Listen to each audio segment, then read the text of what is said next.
Surrounded by cancer patients, a nurse takes center stage with her Second City improv troupe on the oncology ward at the Northwestern Memorial Hospital. As usual, she's making everybody laugh. But a serious question from a man named Rudy stops this American icon in her tracks. He looks Bonnie Hunt in the eyes and says, "When are you going to fulfill this dream full time? I'm at the end of my life, and one of my biggest regrets is that I've feared failure. Promise me that you will go to California and you will fail many times, but just give it a try." And that's exactly what Bonnie Hunt did. No joke. I knew I couldn't go back. You just put it out there. She said you've got less than a year to live. Just dug even deeper. Luck is the residue of design. Nobody else was doing it, so why couldn't I? That was the turning point. Welcome to the BUCKiT Podcast with Phil Keoghan. Every week I talk to mavericks, disruptors, and innovators. People who ditch the excuses, swerve off the predictable road, and epitomize what it means to tick it before you kick it.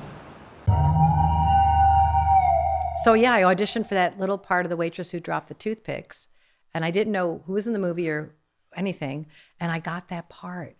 And can you imagine the only other people in the scene are Dustin Hoffman and Tom Cruise, and I've never been on camera? Comedian and actress Bonnie Hunt is best known for her memorable supporting roles in big-budget movies and is the star of her own multiple sitcoms for almost 30 years. Cheaper by the Dozen, Jerry Maguire, The Bonnie Hunt TV Show, and Life with Bonnie are just a few of the films and series that have made this Chicago native a household name and famous for being the first female to write, produce, and star in her own series, The Building, which happened to be co-produced by David Letterman. Most recently, Bonnie has taken on the role as a no-nonsense inspector in the true story of the 2015 Clinton Correctional Facility escape in upstate New York, an escape which prompted a massive manhunt for the two convicted murderers who were helped by a married female employee. It's gritty, it's powerful, and addictive. I was excited to catch up with Bonnie, who had escaped herself from the cold of Chicago, to talk about this riveting Showtime series and also learn more about this compassionate and heartful actor, director, and all-round amazing human being. But also that's lovely Bonnie Hunt. We are in Yes. Santa Monica in California, and we're slating. very exciting. I think the last time we were together, so to speak, was in Chicago, and you brought pretty much your entire family to the screening of The Ride. We did, because we're all fans of yours, and that movie was beautiful. It is beautiful. Bonnie, thank you for bringing your entire family. I think there, by my count, there must have been something like 17 of your family there, brothers, Yes. sisters, Nieces and nephews. You come from a big family. Yes, and it's nice. I mean, but it's great because I have my own demographic, which has helped my career. Every time you're doing something, you know you've got an audience. Yeah, the ratings go up because And the your family's tuning in. And your mom, I just love your mom. Well, Mom adores you. I was lucky enough to meet your mom when I was riding across America, and I was raising money for MS, as you know. And we stopped off in Chicago, riding my bicycle across America. And I get to this. Just riding your bicycle across America, you throw that away. Like I couldn't ride it across the street and I'd be exhausted. So I meet your mom in Chicago, Right. and she just runs up to me. I've never seen her before. She just runs up to me and she goes, "I'm Bonnie's mom." You know, we're in Chicago, and there was just an instant connection with her. And I had been doing this silly llama dance all across the country, and I guess she must have seen it. So she wanted to do the llama dance with me. Oh my gosh. And so then we shot this little piece with her, and what an incredible woman. She is incredible. I'm in awe of my mom. Yeah. And she raised the 7 of us kids to just be decent, kind people. And that's a big accomplishment in the middle of a big city. And, you know, my father died young. Yeah. You were only 18. I was 18, Yeah. yes. But, you know, he instilled enough values in us to stick together and stand by my mom and do what's right as best as we could. But Mom definitely was steering the ship. And so I have great respect. Do you talk pretty much all the time? Oh, several times a day. Several times a day. Yes. So how do the phone calls go? They're constant. Mom Yeah. always calls me. And I call Mom a lot as well. I mean, Yeah. when I need comfort or guidance. And I know how precious it is to be able to say I can still call my mom. Yeah. I have friends that have lost their parents, both parents, and I know what it was like to lose my father. I know how life changes in an instant. Yeah. And we were talking about this before the interview. You were talking about having interviewed your grandmother Yeah. a couple weeks before she died, just to have that cherished memory of her voice and her point of view and her stories.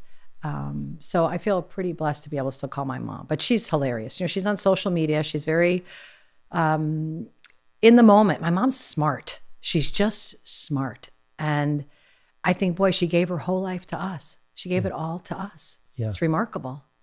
Yeah, there's something wonderful about a parent that is so invested in their kids. And then you're so right about being able to pick up the phone and call them and not taking it for granted. And Right. my dad is now, he's going to be 76 this year. He called me and he said, Phil, I'd really love to go for a hike with you. And I said to my wife, I said, I've got to go, you know, because first of all, it's going to be a 4-day long hike out in the wilderness. And You and your dad crack me up. we you know, and when your dad at 76 calls you to take on an adventure, you take the opportunity, I think. Yeah, I mean, none of us are here forever. So No. it's like capture something that you can, that if you want to cherish or have a memory, or just close your eyes and remember. It's so nice to be sitting with you again. We've had some fun times on your show, the Bonnie Hunt show, from 2008 to 2010, I think. Phil, when you were on that show, you just energized. We loved doing our show and we loved having certain people on. You were one of our absolute top favorites to have on, and you would come at the last minute. There'd be no preparation. You were hilarious, spontaneous, smart. Well, that's because of you, though. I mean, when we were on together, and then it was Dawn, wasn't it? Your producer? Don Lake. Mhm. There was just a great energy. Right. And I loved how you always fed off the audience, you know? It was the best. And our Facebook page would crash when you were on the show. Wow. There's just so many people responding or giving positive. They felt good. I mean, that's what it's all about. Like, I want to watch something that makes me feel good, or that I want to crawl into the screen and be with those people and hang out with those people. And I think when we were on together, that was really there. It was so fun. Bonnie, it's time you came back. You haven't been on since 2010 on a Right. talk show. I think you need to come back. Well, we'll see. I'm considering it. Are there opportunities? There is, yes. There's a new one right before me, and I'm just trying to decide whether or not I want to jump into that again. And it's a different world now, Can I too. say yes? You can say yes. Yeah, on your behalf. Who do I call? You wanna be my co-host? Come on. I'll be so much fun. Oh, my God. Oh my God. Really, you've got to come back, because people just fell in love with you. And I think what it is about you is that your authenticity. People really feel like they know you, but that they get you. You represent someone in their life because of that authenticity. I felt so connected with my audience, and I still do. I mean, when I'm in the grocery store, people don't ask me for an autograph. They come over and they say, "Can I give you a hug?" Yeah. And it's just such a different, it's really nice. I just love that connection. We had great fans during that show, and they're still there. It's really nice. You know what it is, to Bonnie, about your talent, which is so unique, is you have the ability to be yourself, to be real, to really connect with the every person, because you've been that every person. Your family comes from humble beginnings. But then you also have this ability to be an actress. And there's not a lot of people that are good at both. You know, I've met so many good people on air who are on air talent, and they just can't transfer that talent on screen, and vice versa. You know, being an actor, they're just not interesting in real life. But you have this ability. Right now, this series that you're on Showtime, which I'd love you to talk about, you are so believable. I'm like, oh my God, has Bonnie changed occupations? Is she working? I mean, you are so good. Thank you So for believable. everything you just said. It makes me feel so good. Sometimes you just need to hear something like that from someone that you respect. And I think a lot of that too comes from having been a nurse before I was an actor, and just valuing people's stories. And that's why I wanted to do a talk show, because I value what somebody has to say to me.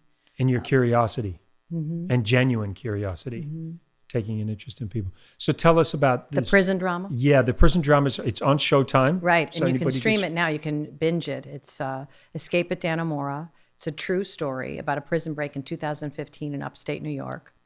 And what's so compelling about it is the human nature that's involved in it, that these people are in a prison. That town, I think the population is 7,000, 4,000 are prisoners. Wow. So it's a really interesting experience to be in that town, be filming at the actual prison, and just see that these people are 4 or 5 generations deep, having worked at this prison. It was built in the 1800s. What is that like to go to the place of the crime and to then act out what happened? Freezing cold too, right? It was freezing cold. I mean, they call it Little Siberia, and it's the truth. It is freezing there. And in the prison, it's even colder. If there's any way to describe that, it can be cold in temperature, but emotionally it's so cold. It's very devastating to think that there's just people in there for the rest of their lives. And of course, rightly so, for so many that have done such horrible things. But these 2 guys having the wherewithal, the brilliance to get themselves out of this prison where there hadn't been a break in 100 years is pretty compelling, considering that they could have used that mindset and that intelligence towards something wonderful in their lives. To something more constructive. So this is 2015. How many people have broken out of a prison like that in America? I mean, it's Not almost a unheard of. maximum security place like that, no. The opening scene when you're driving in and you're in the vehicle and you're staring, there's so much going on with you looking out. Looking at that prison. Looking out. Was that, had you seen it before you shot that scene? Or Yes, because it looked like you were just reacting to it for well, the I first spoke time. to Catherine Leahy Scott, the Inspector General of the state of New York, who I played, when I spoke to her, she said she had never been to that prison, and just pulling up there and thinking, in her mind, she was thinking, how the heck did somebody get out of this place? It's remarkable. And it's such a compelling story that this woman who was so sad and lonely in her own life gets involved with this prisoner. These 2 clever inmates managed to con one of the officers inside the prison. Yes, a woman that worked in the tailor shop, because they had a full functioning tailor shop that made clothes in the prison. And 2 of the prisoners that were murderers, I mean, really evil, dangerous men, seduced her and conned her into smuggling things into the prison and helping them plan an escape. It's something, how it altered her life.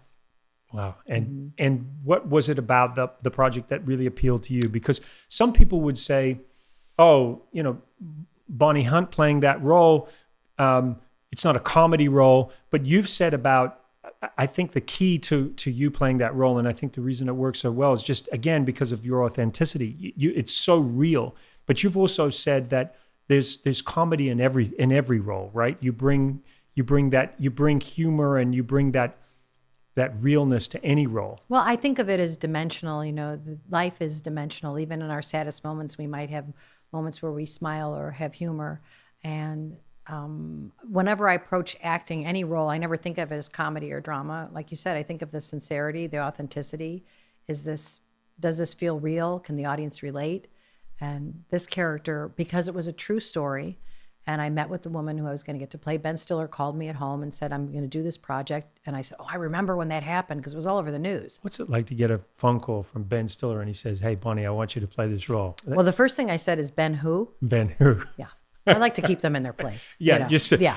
Don't get ahead of yourself. Ben And who? then he said Stiller, and I said, remind me. Do you have a famous father? His papa. What's his name again? Just the best. No, I've known Ben for many years, and so it's a trust thing. Yeah. He said, I would love you to do this. And I said, oh, I remember the story. We talked about the character. I went and met with the woman that I was playing, and yeah, I was in, because I liked the fact that it was a true story and that there was consequence for the evil. I mean, I think that's important. Yes. That I really don't care for gratuitous violence or sex without a consequence. You describe your character on Showtime, you say, a true public servant who's calculated and unrelenting. If I'd read the character description, I would say, that's not Bonnie, but you just make it work so well. Like that opening scene with you when you walk in and you're talking to Patricia Arquette's character. Mm-hmm. And you're just like on her, like just hitting her. She really wants to, uncover fraud. I mean, She's determined. I love that. I love her. She's a great lady. I just love how she was just like cutting to the chase. Like, we could sit here and waste time if you want, but, you might as well just tell me everything because I'm going to find out. And it's great. Ben's has that same background of comedy and drama. And so he just kind of gets it. And, Showtime gave him free reign, which was wonderful for a creative person to be able to just tell the story. Yeah. And he did the same with us. Just like, go do what you do. It's such a twisted, crazy story. I'm only just starting into it. I remember reading about it just in terms of teasing it, what are some of the highlights from this things that like some of the highlights that we want to see from the series, like things that you want? I think it's these people that have been working in the prison that become compliant with, it's only human nature that they're there and they're getting to know these prisoners as people, not as the villains or the evil side of them. And they befriend them and they get fooled and they're kind of slowly immersed in this situation where they're aiding and abetting these horrible criminals to plan their own freedom of a place that nobody has escaped from in 100 years. I mean, that's... Yeah, it's crazy. And they believe it. They believe really they're going to believe it. get out. For Ben to get access to the prison, to actually film in the prison is amazing. Yeah. Because they said no for a long time. And I don't know if it was Mario Cuomo got involved and said, let's get them in there. Somebody got it approved. That's what I heard. I heard that he was the one that helped with the sign off.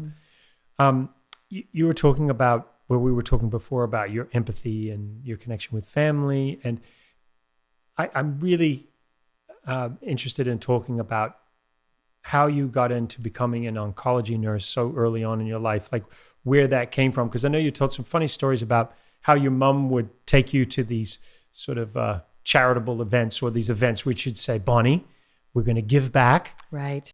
My mom was always having us give back. And I think it was a way too to keep us in line. We grew up in the city. My mom had a lot of children and it was just something to do and organize us. But it was a valuable lesson because I remember starting to go and not wanting to go.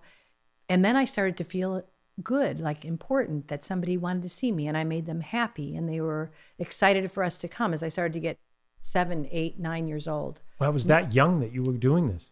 Right, 7 years old. I remember and this it's my is your first whole memory. family or brothers and sisters? Yes, we would all do things like this. My mom would just, it wasn't every day. We weren't, right, holier than thou or anything. It was when she could convince us all to get well, in the car. I never thought of you as holier than thou. Well. But, I mean, maybe a little holy, but not holier than thou. No, but we were just normal kids. Yeah, but, I know. And we didn't want to go. But then you start to get this feeling of that it's something good to do. And it becomes part of something that you need. People say to me now, because I volunteer now as a patient advocate, I've never fully left my nursing life because it's a selfish reason. It keeps things in perspective.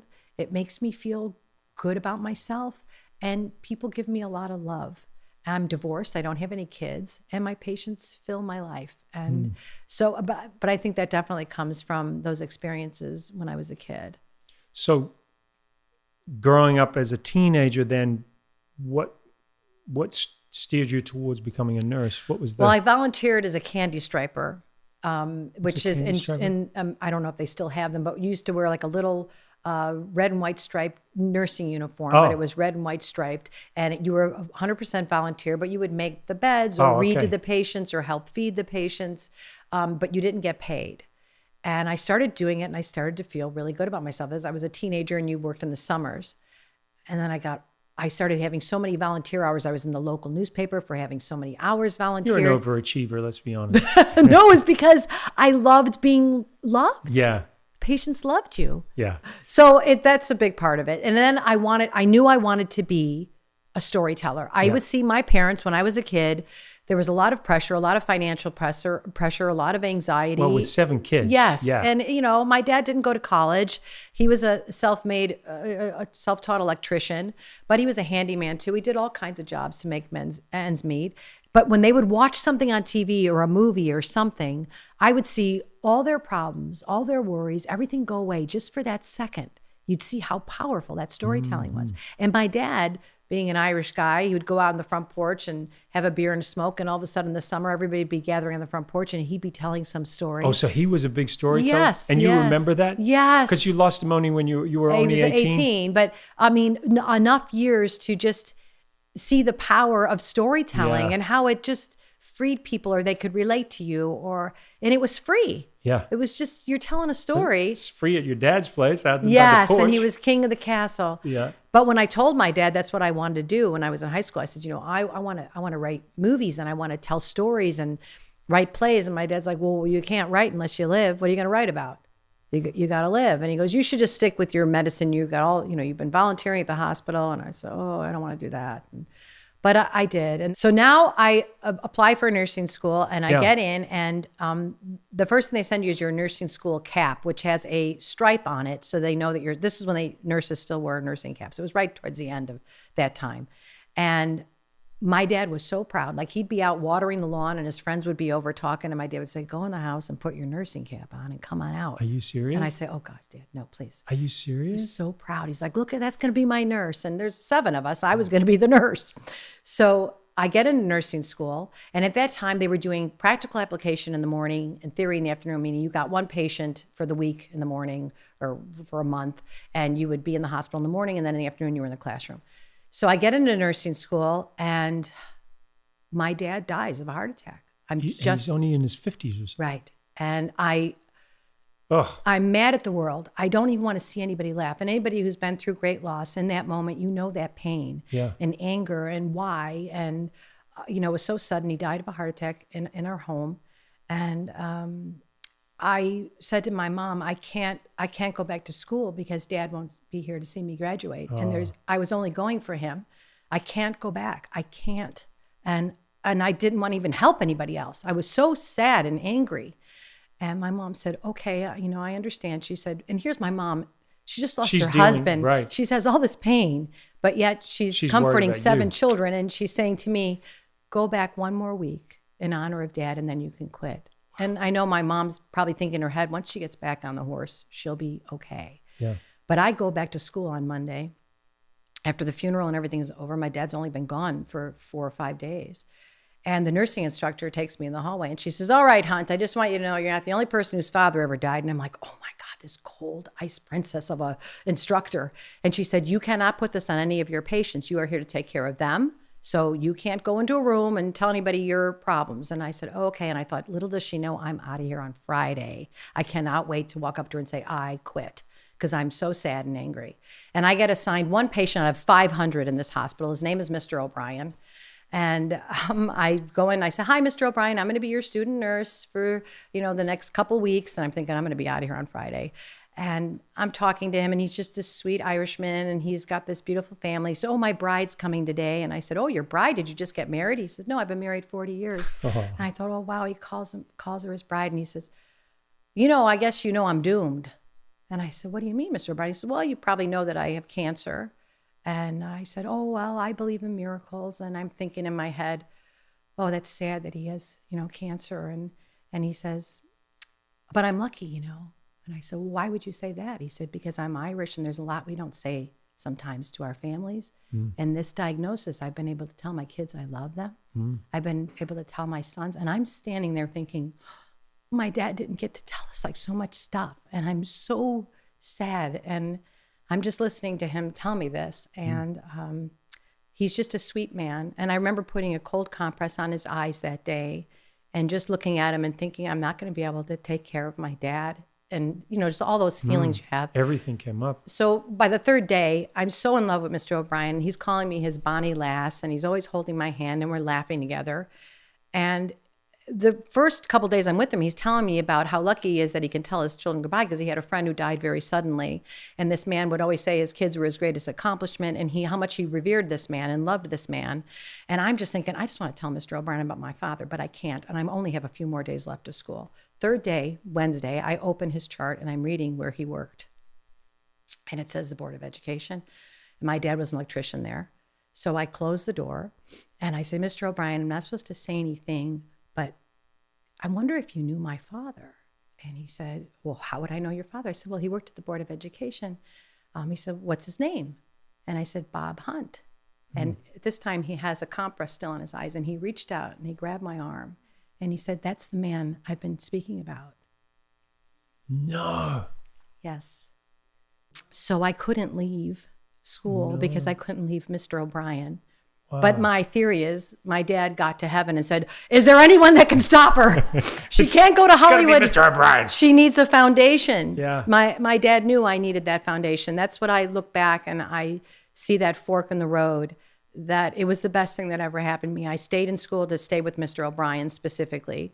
And I really believe that that was the right thing for me. If I had come to Hollywood at that young age, maybe it wouldn't have been so good for me. And I did get to live a great life and become a nurse and hear so many patients' stories. And being a nurse changes who you are. Yeah.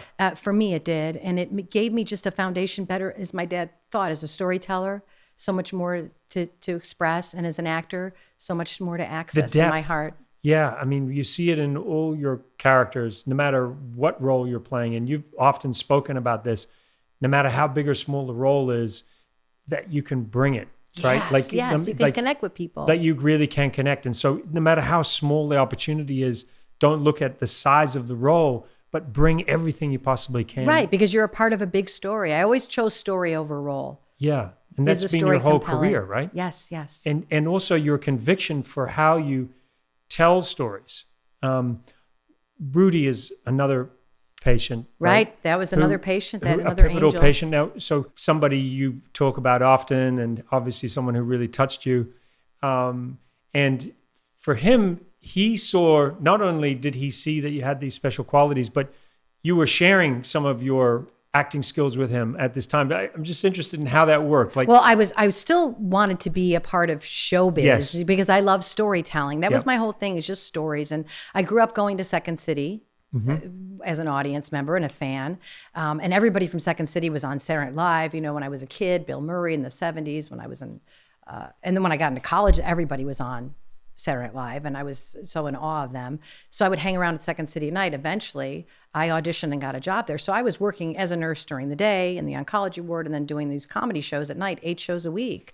And I loved it, but I would bring the whole cast to the hospital sometimes, and we would do the show for the patients there, because I was on that floor where at that time cancer, how cool, there just wasn't a lot of answers to bring that. It was great. To them. It was great because comedy and for patients to laugh and forget all their fear and people facing their own mortality, which all of us know that it's inevitable, but it's just different when you're really facing it, when you have a diagnosis. You could see, I would bring in videotapes of certain movies that I love, and I'd watch the people disappear into them. And so I would bring the whole cast to the hospital, and we would do shows right in the hallway. I mean, it was great. We'd do musical numbers or whatever. And so Rudy one time said to me, "When are you going to go to Hollywood and chase that dream you were always talking about?" And I said, I'm not going to do that. I would fail and be humiliated and embarrassed and have to come crawling back begging for my job. And it's another one of those moments where he just said, "Well, how long do you think I've got?" And I said, and I always said my line, "I believe in miracles," because I believe in that.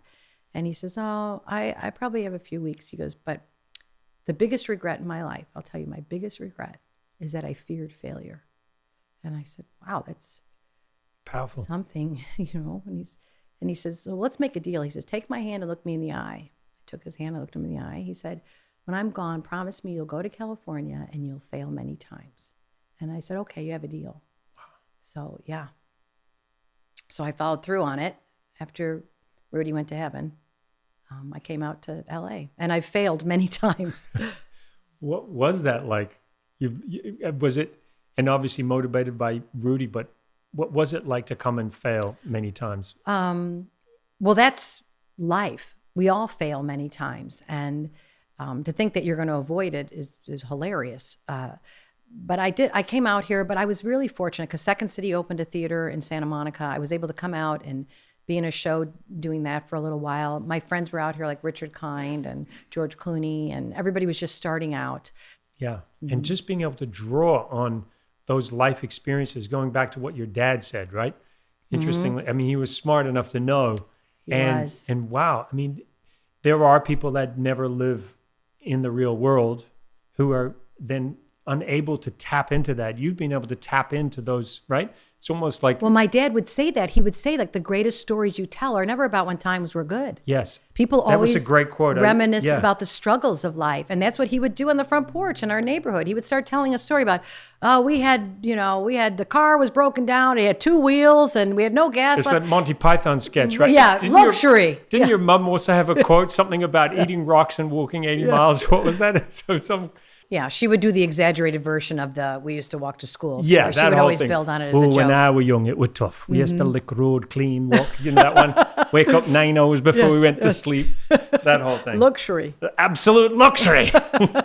No, I love that. So it seemed that you being a big fan of Saturday Night Live, that would be the perfect place for you. You got this Second City training. I wanted it so bad. You wanted it so bad, and then you had an opportunity to have it, but then there was something that stopped you. What was that? It was a big decision to say no to Saturday Night Live. I mean, who says no? Because wow, you know. At the time when I was offered it, women didn't really do as well on the show. I mean, Gilda Radner never even got a writing credit.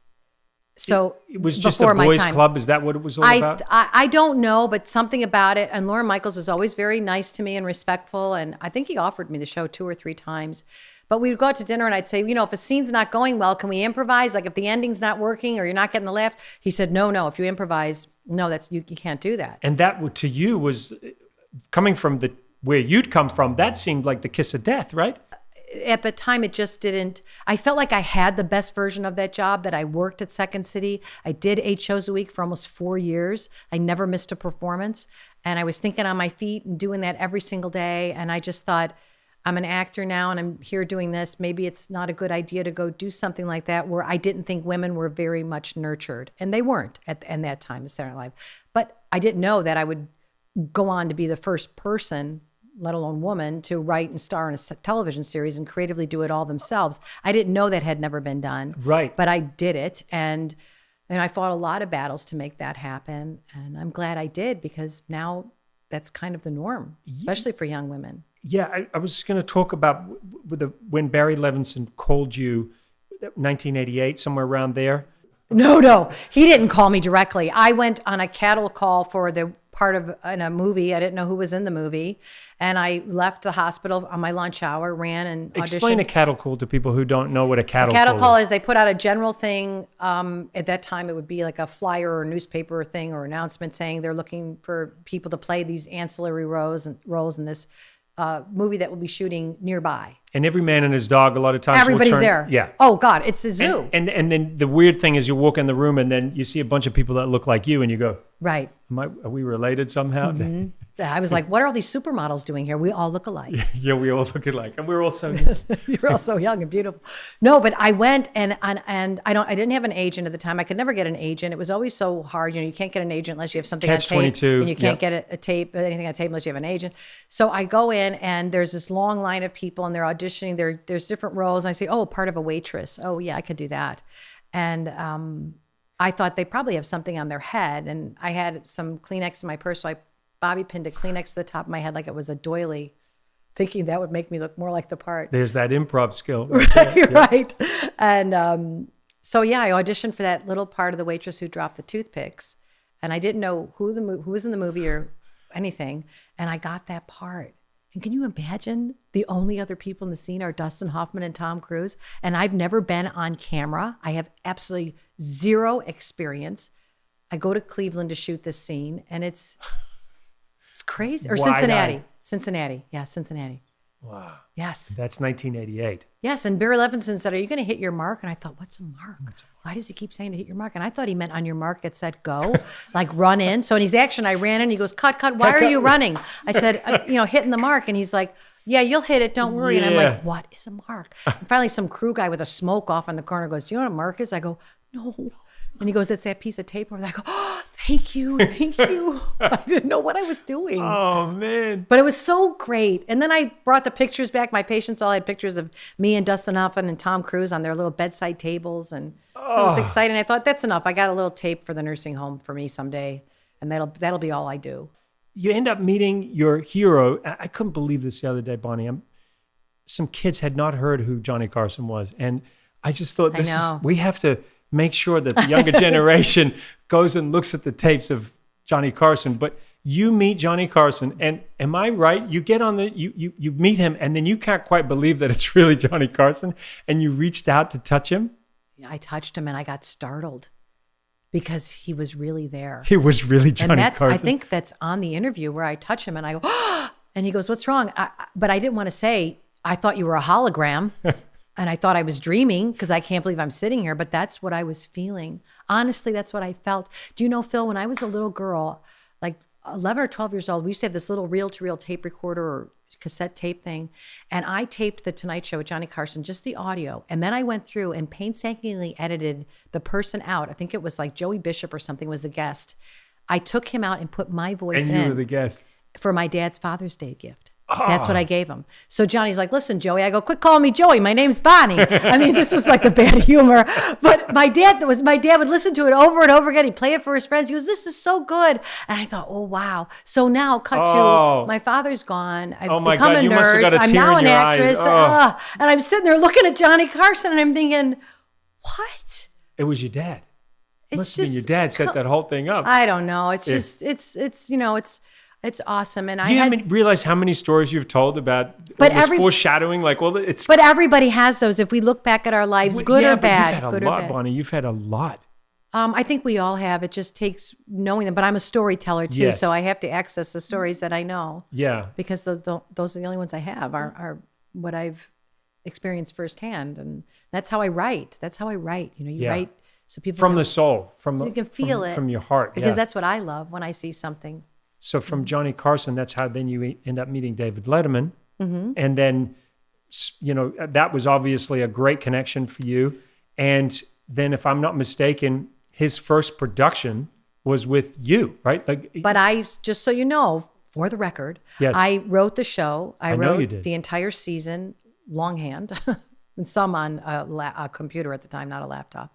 And I sold the show. I shot the pilot. Everything was done when Dave got involved. I already had my deal. For the record, you did something that nobody else had ever done before, which was to write and star in their own show. Is that correct? Correct. Yeah. Yes. And so that's what was groundbreaking. But then because of the way the business worked, they said to you, you have to go get... Listen, you've got to have a name attached, essentially, yes. right? In fact, the executive said to me, I can't have a girl just running a show like this. Right.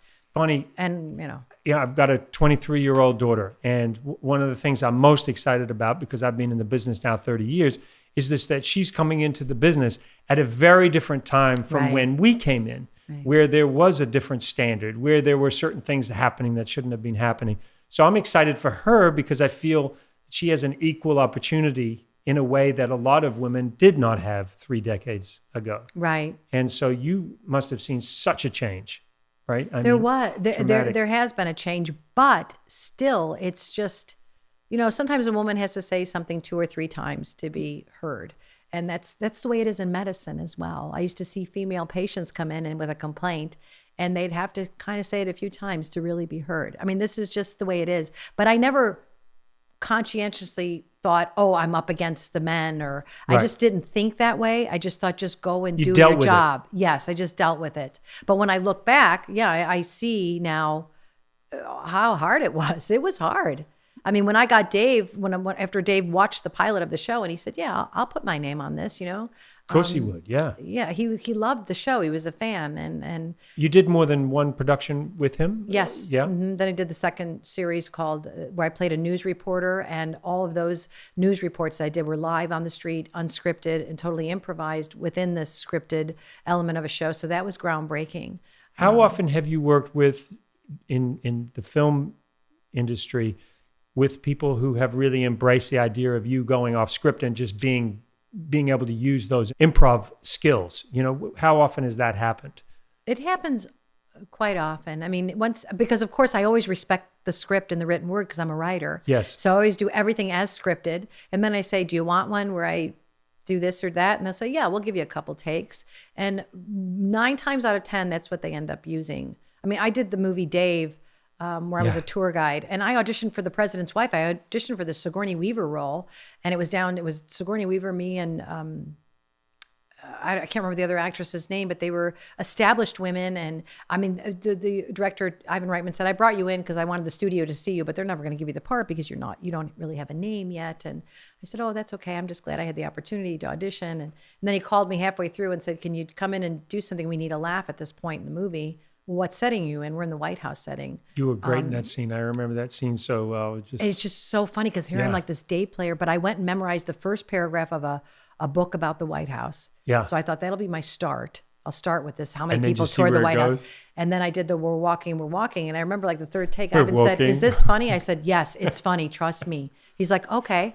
And that 13 seconds on film like changed my career. But that's the thing I love about you is like, it doesn't matter how, and you said before, but just that doesn't matter how small it is, that impact. I mean, it's such a good lesson to anybody rather than focusing on what's wrong with what And that you've was got? Billy Wilder's philosophy. Yes. I mean, Billy Wilder. You've spoken about that. Yes, and I adored and worshipped so many of his all of his films.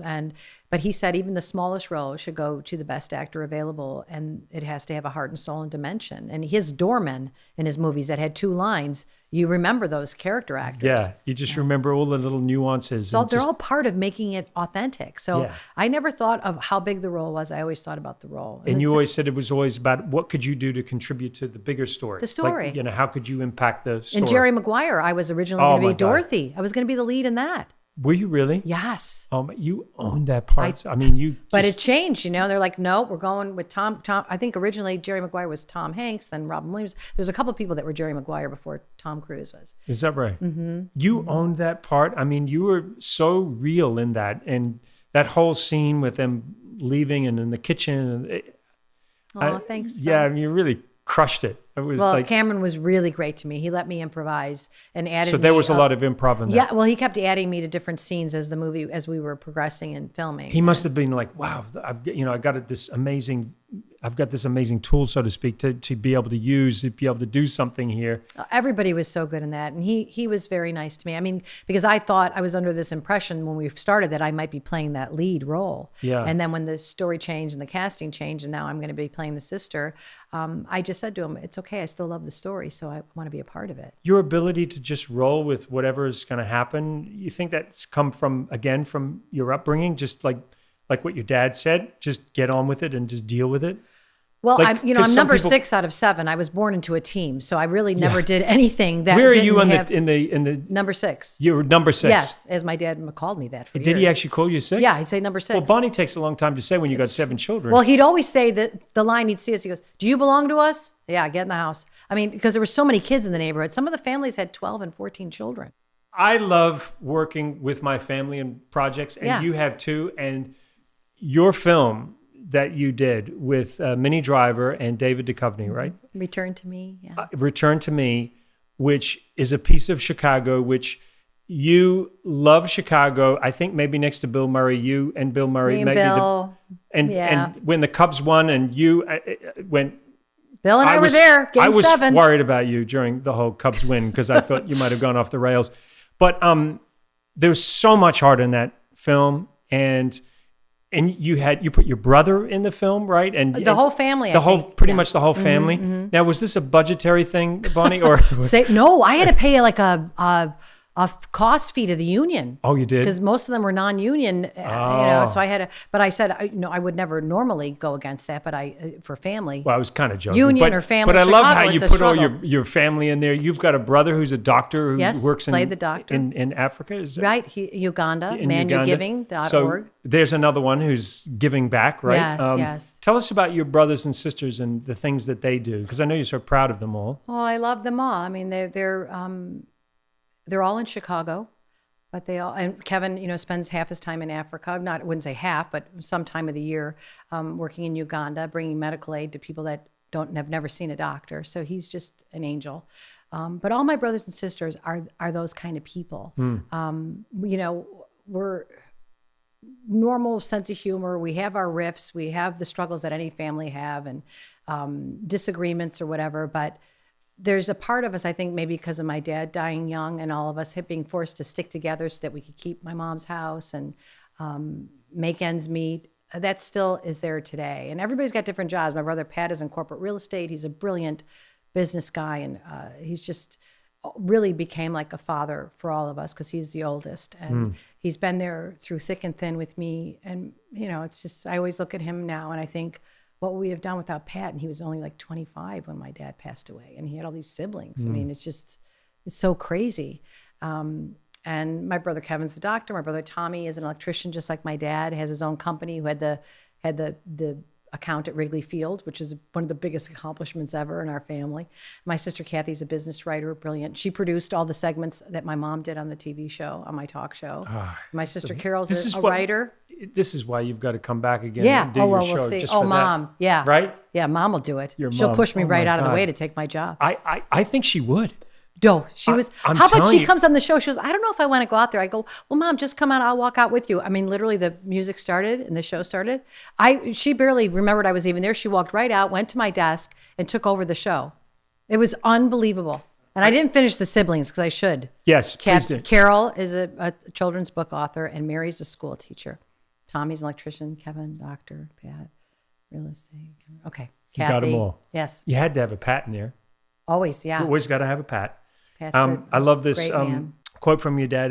He said, "It's the character with strength that God gives the most challenges to." Yes, I used that in return to me. Carroll O'Connor says it to Minnie Driver. Oh, Says, powerful consider it a line. compliment. And you got to work with Carroll O'Connor. And Yes. that, I grew up, my dad watching All in the Family and, getting such a kick out of this character that Carroll O'Connor played. And I sent him a script and he called me up. He said, I'm old, I'm tired, I'm sad because his son had died. And he said, I'm not motivated to work. I have money, And I said, well, you just reading it would be enough for me. Just thank you so much for even calling me and responding. And then like a week later, he called me back and he said, maybe we should have dinner. I read your script. wow. I know. And And I wrote it just with him in mind, And Don Lake and I were writing. It was like I just gave him so many things my dad said, like honoring my father through the dialogue. with those quotes. And for me to write a character in a movie and have him give it instant credibility because of who he was and his legacy, what an honor and what a thrill. Tell us about your first film and what inspired you to do that, because to take on the role of doing a film, I mean, people, it's one thing to act in a film, it's one thing to shoot a film, it's one thing to have a small part in a film, but when you are in charge of putting a whole film together, the cast, like you said, reaching out to the people that you want, the writing and that work, I mean.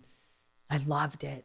Yeah. I got to be a storyteller all the way from the very first word on the page. I was sitting there writing all the way up to the very last moment of editing, and then being with an audience and seeing them react to it, the ultimate experience, the best.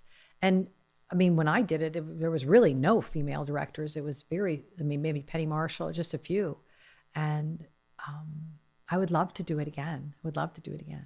Because it was so fun to give an audience what I would want as an audience, that it's just a movie that you want to crawl into and go live with those people. Another movie, maybe. I mean, this is your opportunity to just reach out down the barrel there and just talk to an investor. I mean, I can sell you. I can sell you.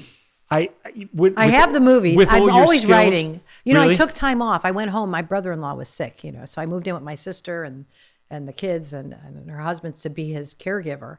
And I was writing that whole time. I kind of dropped out for a while. I was completely gone. And what a luxury that I was able to do that. So many people have somebody sick in their family and they have to work. They have to. So I appreciate what a luxury it was to be able to be there for them. And what a special thing to do for somebody. But what have you written about? What are some films that we might see from you? I wrote about and can I be your brother in the film? Yes. Phil, I would put you in anything in a New York minute. Yes. I think you and I would have a good brother-sister relationship. Yes. Pretty good. Unless you wanted me to be I mean, your you'd be lover. my lover. Yeah, Louise I'm just saying. She's in a jealous rage. Okay. She's in a jealous rage. How come women aren't threatened by me? Please be jealous. No. Do some. Thank you. Good. Okay. I've worked with all these men, all the men in the business. Yes. Nobody's ever been jealous. No wife's ever said, maybe I should be on the set. Oh, you're working with Bonnie? Oh, okay. I'll see you in 3 months when you get back. You're on location with Bonnie? You're safe. So what are some of the things you've written about? More family-based type stories? Always, yes. Anything related. I wrote a film called Black Book Mogul, which is about 3 guys from New York who get a hold of someone really famous's cell phone and kind of changes their life by using the contacts that are within the phone. Ooh. And then the other film is about a couple that gets divorced and the man hides it from his family that they're divorced. So he has to beg his estranged wife to come home for an anniversary party of his parents because his mother is sick. So he says, I can't tell her, so you have to come home and pretend we're still married. And I think I know how that works out. Well, I got a lot of my own divorce out of my system writing it. Do you think it's easier now to make a movie than when you made your first movie? It's always easy for me because listen, before I went into cancer nursing, Yeah. I was a emergency room nurse. Yeah. So when I first went to MGM and I was interviewing for these jobs as directors, they're like, "Who does this girl think she is? She can't direct." I was like, "Listen, I ran an emergency room. You don't think I can deal with I've got to everything that's assess going on? quickly who's going to live, And you how are we do going to do improv. it." You can think on your feet. You can make things happen. Yes. Yeah. So, putting a movie together is so fun. And I have a need for the speed. I love the process. I always come in ahead of schedule, under budget. I've done that in every production I've done. And because there's no fear, when there's talent and storytelling and you're surrounded by all this talent, there's no fear. You just get it done. Yeah. And I know you're a get it done kind of person. And I hell's wanted that supposed to mean? Well, No, I'm just kidding. yeah. Every family party we have is always great until that phrase comes out. Really? What's that supposed to mean? It's like, What's that supposed to mean? it just Yeah. took an ugly turn. I wanted to read a couple of your quotes. Oh, 'cause let's see if they're I authentic. love them. Okay. If I've learned one thing in life, it's stand for something or you'll fall for anything. That was part of the teen creed. My mom had us memorize this teen creed by our 13th birthday. Yeah. Don't let your parents down. They brought you up. Be humble enough to obey. You may give orders someday. Choose companions with care. You become who they are. Choose only a date who would make a good mate. Be master of your habits or they will master you. Don't be a show off when you drive. Drive with safety and arrive. Stand for something or you'll fall for anything. Don't let the crowd pressure you. And we had it before you Wow. blow out the candles on that 13th birthday. Whoa. Yeah. I think those were her little things. I love that. Mm-hmm. And you remembered them all Of course. Yeah. I apply them every day. even in business. Well, not every day. I have my days where I'm Bonnie, I human. end the conversation normally with a couple of questions. Okay. And one is, if you were going to take a road trip and you could take anybody in the car with you, 3 people from any time in history, living or dead, who would you take with you in the car? It can be a big car. It can be a car of your choice. It could be a limousine.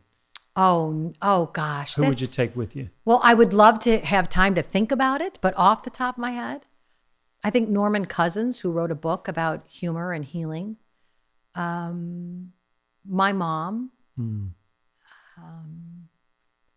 somebody from the Rat Pack, Dean, Frank, or Sammy, probably Dean Martin, because he had the best sense of humor and we'd have great music because he would sing and serenade us. Who'd be driving? Who'd be driving? I guess Jackie Gleason, because he drove that bus for all those years on the Honeymooners. I would probably be surrounded by storytellers and musicians. Music. I love music. I feel like it's so healing, and Yeah. I wake up to music every day. I have a playlist that wakes me up, and I leave it on for it's like 10 songs, and I change it frequently. It's not that Sonny and Cher song from Groundhog Day, is it? Oh, that's hilarious. Boy, that's a great reference. I almost did that movie too, and they turned me down for it. Are you serious? Yeah. I love that I was movie. so excited. Thought, oh my God, I'm going to work with Bill Murray. Yeah. I've known Bill forever, and I love him. And It's one of my favorite movies ever. I so see you in that film. I know Harold Ramis, like the day before the table, he's like, I think we're going to go with Andy McDowell. And I was like, what? Yeah, that was a heartbreaker. And then, Bonnie, your last day on Earth, if you just had one day left on Earth, what would you do with it? I would listen to music. I would plant a garden, and I would try to write as many things that made me mad at myself that I think you should forgive yourself for, so that the next generation could be free of some of that heartache. Beautiful. Bonnie, you're amazing, and I'm so glad you came and had a chat with me, and it's so nice to see you again. And I really hope you do your show. We'll see. And your movie. We'll see. Yeah. What else do you want to do? Because we'll make it happen right here. Can we call your mom? Yeah, call. Where's your phone? Well, we can use anyone's phone unless you don't want to pay for the long distance. Bill is so cheap. Good looking, funny, talented, giver, but I didn't ask mean him it for like $1. that. I didn't. 2 days later, he's like, can I get the $1 plus interest? Loaned it to you, Bonnie. You didn't pay me back. All right, let's call Mom. Let's call Alice. Mom? Yes. Phil is here with me. I'm at Phil's house. Oh, hi, Phil. How are you? I'm doing great. Well, we were talking about you, and we're having a little chat here, and so I just wanted to say hello, and I'm going to come back to Chicago at some point, so maybe I could say hello to you again. Oh, that would be wonderful. I just loved that time that we had together. Remember that windy, rainy kind of a day that you came by with the bus? Oh, yeah, it was exactly, it's almost 10 years ago. Would you believe that? And we did the llama dance together. Oh, that's right. I think now I remember that. Yes. Yeah, you were trying to steal the limelight from me, just like you did with your daughter, and I'm still getting over it, but it was hard to cut you out, but... Oh my gosh, you are an angel. I just love you, Phil, and I just want you to know that you're a sweetheart. Well, look, I'm sure your 7 children have thanked you, but on behalf of all New Zealanders, I would like to thank you for doing a great job with the 7 children you had and raising them to becoming great human beings. I'm sitting with one of them here. Listen, thank you so much for picking up the phone. You're welcome. And saying hello, and if I get to Chicago, I'll be reaching out to Bonnie, and if you're around, I'd love to say hi.